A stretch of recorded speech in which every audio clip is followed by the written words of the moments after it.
Clark Judge is with us now. He's an analyst, Talk of Fame Network, and he's all over the Hall of Fame stuff. Little NFL for you. Clark, Tiki and Tierney, how are you today, buddy? I'm doing fine. How are you guys? I'm doing all right.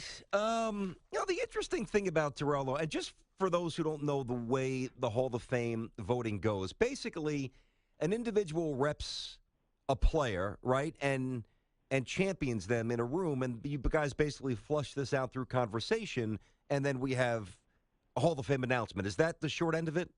Yeah, that's basically it. There are 46 selectors. We go into that room, and each candidate for the modern era, and also the two senior candidates, and we have one contributor this year, 18 of those candidates, they're represented by an individual in that room. And typically, if it's someone from New York, it'd be the New York representative, but maybe the Giants guy if it's a Giants player with the background. So he will stand up and give a 5-minute speech. It's supposed to be no longer than 5 minutes today this year, but it has been longer than that in the past. But that guy will stand up, make a presentation, sit down, and then we'll discuss it. And we'll discuss it as long as we want to discuss it, move on to the next candidate. At the end of that period, we then take a vote, and you whittle the 15 modern era nominees down to 10. Yeah. And then from there, you go from 10 to 5. All right, so let me ask you this. In the case of somebody like Terrell Owens, who is an absolute shoo-in, he's one of the best receivers of all time, but he played on so many different teams, who actually champions him? Somebody from the Niners or Philly? I know it's not going to be the Bills or the Bengals. I mean, he played for Dallas. How does that work with somebody that had a bit of a transient career?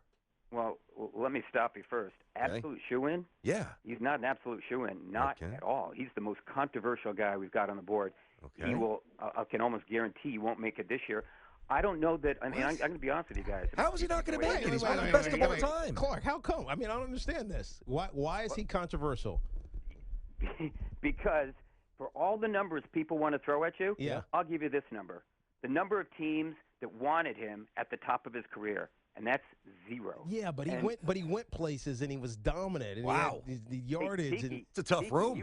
He was dominant. No one wanted him. You know as well as I do. When Andy Reid had him in Philadelphia, they went to the Super Bowl, and people say he took him to the Super Bowl. Actually, didn't. I mean, he had a good year, but he had a very good year. Got hurt at the end of that year. The most valuable player in the playoffs for them was Brian Westbrook. And then Owens comes back in the Super Bowl, has a great Super Bowl, could have made his career there, and then of course does that sit-up thing in the driveway with his agent. Yeah, but what does that have to do with anything? I mean, are we taking the personalities of these guys?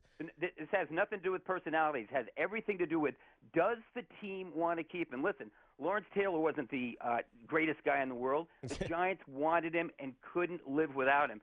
Andy Reid said, I'm a better team without this guy. Dallas, when he went to Dallas, guys, I was down there. Yeah.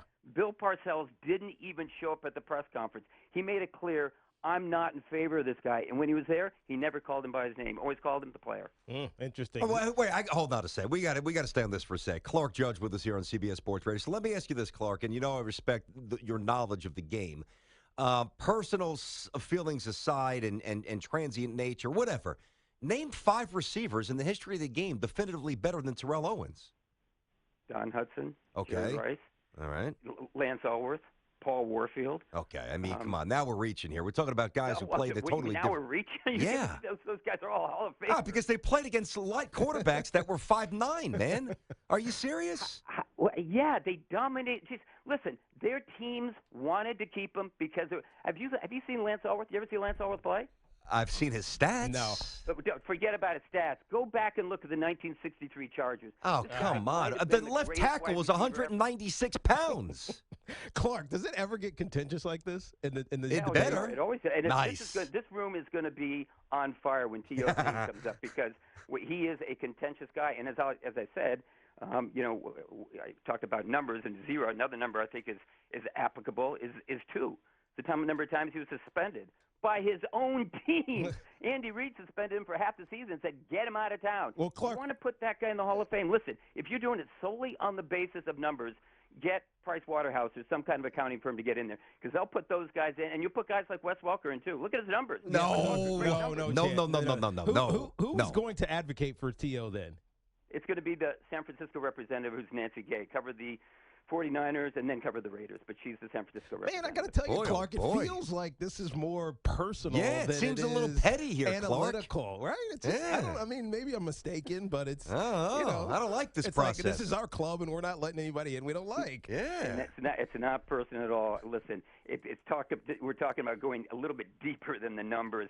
I know several coaches whom I know very well who coach this guy, one of whom has said he's the most divisive guy I've ever been around. Why do you think we kept him for a couple of years? We couldn't wait to get rid of him. You want to put that guy in the Hall of Fame? Yeah, well, I mean, maybe. But there aren't guys like that in the Hall of Fame already? What, are you kidding me? Wait. No, there are guys who are personality problems, but guys you couldn't wait to get rid of?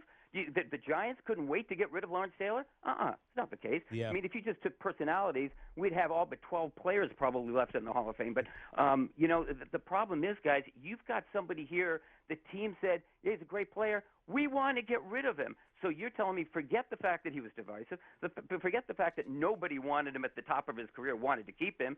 You want to put him in based on sheer numbers. It goes a little bit deeper than that.